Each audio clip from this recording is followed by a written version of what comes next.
তুমি করতে আমার বাসায় কাজ, এই তুমি এই যে নির্বাচনে দাঁড়াইছো, তুমি নির্বাচিত হয়ে কি করবা? যে জায়গায় রাস্তা নাই হেই নে রাস্তা হরমু, যে জায়গায় নদী আছে হেই উপরে ব্রিজ করে দিমু। এ পাগল হয়ে গেছে, এ আমাদের এলাকায় কি নদী আছে তুমি ব্রিজ করবা? ফ্যামিলি এন্টারটেইনমেন্ট বিডি এই চ্যানেলটা আমি ক্রিয়েট করি 2018 সালের 1 অক্টোবরে। চ্যানেলটা ক্রিয়েট করার মূল উদ্দেশ্য ছিল আমাদের পরিবারের সদস্যদের যে প্রতিভাগুলো আছে এইগুলোকে ব্রডকাস্ট করা।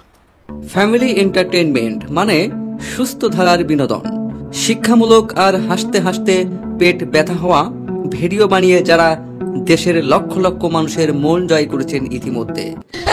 তোমার বাড়ির লোক যায় নাই, আমার বাড়ির লোক যায় নাই, তাহলে লোকটা গেলে কোথায়? আমি বলতে আছি হাজী সাহেব, জাকাত দেওয়ার মতো নেক কাজ আল্লাহ তাআলা সবাই দিয়ে করায় না। তাছাড়া আপনাকে জাকাত দেওয়ার ভিতরে রিয়া আছে, রিয়া বোঝেন? লোক দেখানো জাকাত। তালুকদার সাহেব, আপনার বাড়ি জাকাত নিতে মানুষ কেন যায় না জানেন? গত বছর আপনি দেখলেন জাকাত দিয়েছিলেন, অনেক লোক জমায়েত করছিলেন, মনে হচ্ছিল কি কাউয়ারে আপনি ভাত ছিটাইতেছেন। তাছাড়া আপনার এই গুন্ডা বাহিনী এই লোকগুলো লাঞ্ছিত করছে, লাথি গুতা মারছে, তাদের আত্মমর্যাদা লাগছে। গরিব বললে তারা কি মানুষ না? এই জন্য তারা আর আপনার বাড়ি জাকাত নিতে যায় নাই। আর হাজী সাহেব, আপনার বাড়ি কেন জাকাত নিতে যায় না জানেন?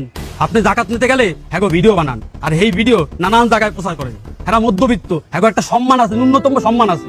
দেখেন আপনার সম্পত্তির উপরে তাদের হক আছে, তারা হক নিতে আসছে, তাদের তো আপনি এইভাবে অপমান করতে পারেন না। তাছাড়া যেমন রাকিব ভাই খুব ভালো গজল গাইতে পারতেন, আমি টুকটাক গান গাইতাম, তো আমি চেয়েছিলাম আমাদের পরিবারের সদস্যদের এই প্রতিভাগুলোকে বিকশিত করা।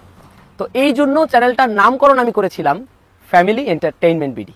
প্রথমে আমাদের সমাজে ঘটে যাওয়া হাজারো বাস্তব ঘটনা, কুসংস্কার নিয়ে তারা এমন ভাবে ঘটনাগুলো কমেডির মাধ্যমে তুলে ধরে, মজার ছলে দেখতে দেখতে কখন যেন গল্পটা একসময় সমাজের কিছু ভুল ত্রুটি সংশোধন করার দিক নির্দেশনা দেয় তাদের অভিনয়ের মাধ্যমে। সবাই কান খুললে শোন, যেহেতু আমি শয়তানের রাজা মাইকেল ইবলিস, আমারে তো রমজান মাসে বাইন্ধে তুইবে। এই রমজান মাসটা যার যার দায়িত্ব তোকে বুঝাই দিয়ে যাই, তোরা কাম করবি আমার বদলে। প্রথমে আমাদের এই চ্যানেলের কন্টেন্টগুলো শুধুমাত্র আমরা ইউটিউবে আপলোড করতাম, বাট আমরা ফেসবুকে আমাদের এই কন্টেন্টগুলো দিতাম না। পরবর্তীতে আমরা ফেসবুক এবং ইউটিউব এই দুইটা প্ল্যাটফর্মেই আমাদের কন্টেন্টগুলো আপলোড করি। পাশাপাশি আমরা কিন্তু টিকটকে আমাদের কন্টেন্টগুলো আপলোড করি না। বাট অসংখ্য মানুষ যখন আমরা রাস্তায় বের হই, বিশেষ করে রাকিব ভাইকে সবাই বলে যে আপনি টিকটকার না, মাথায় খারাপ হয়ে যায়। আসলে উনি কিন্তু কাউকে বুঝাতে পারে না যে আমরা তো টিকটকে কন্টেন্ট করি না, আমাদের নাটকগুলোই মানুষ কেটে কেটে টিকটকে শর্ট ক্লিপ অনুযায়ী তারা আপলোড করে থাকে। আমাদের উদ্দেশ্য আছে আমাদের পরবর্তীতে যে সমস্ত নাটকগুলো আমরা সমাজ সচেতনমূলকভাবে আমরা করছি, এই নাটকগুলোর বেস্ট যে ক্লিপগুলো এগুলো আমরা টিকটকে দেব। আমরা ফ্যামিলি এন্টারটেইনমেন্ট টিমের প্রত্যেকটি অভিনয় শিল্পীদের তুলনা কারোর সাথে কারোর করা যায় না। সবাই যার যার চরিত্রকে অভিনয়ের মাধ্যমে খুবই স্বচ্ছভাবে ফুটিয়ে তুলতে পারদর্শী।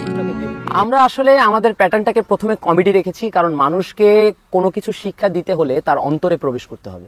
তো আমরা চেষ্টা করি প্রথমে কমেডির মাধ্যমে মানুষকে শান্তি দেওয়ার জন্য, তাদেরকে বিনোদন দেওয়ার জন্য। এর পরবর্তীতে তাদেরকে আমরা একটা সোশ্যাল অ্যাওয়ারনেস মূলক আমরা একটা বার্তা দিতে চাই, যে বার্তাটা সমাজের জন্য উপকার হবে। আমি নিজে রোজা না, আমার গরিব ঠকাই গেলে আমরা রোজা কিন্তু ভাঙিয়ে দেব। মুরব্বী সে বললে কি আমনের বলে রোজা হবে না, কথাটা ঠিক বলছি, মারেন সোফার মারেন। রোজা রমজানের দিন মারাটা কি ঠিক হবে? না সে যে বলছে আমনের রোজা হবে না, এই কথাটা ঠিক হবে? হবে বলেন? সেটা ঠিক না।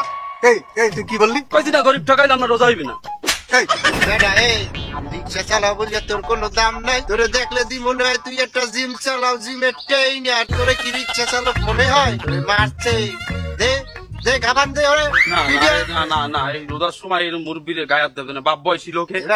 বাপ বয়সী বুঝলাম কি বাপ, তোরে মারছে তুই কিছু কবি না? না এটা একটা কথা কইছেন, বারাও কম দেছে মারছে আল্লাহর ভালো। আমি এবং আমার ছোট ভাই খায়রুল ইসলাম জিসান আমরা দুজন মিলেই করি। এছাড়াও আমাদের পরিবারের সদস্যরা বেশ সাপোর্ট করে আমাদের স্ক্রিপ্ট লেখার জন্য। আমাদের চ্যানেলে এই পর্যন্ত 362টির উপরে কন্টেন্ট আছে।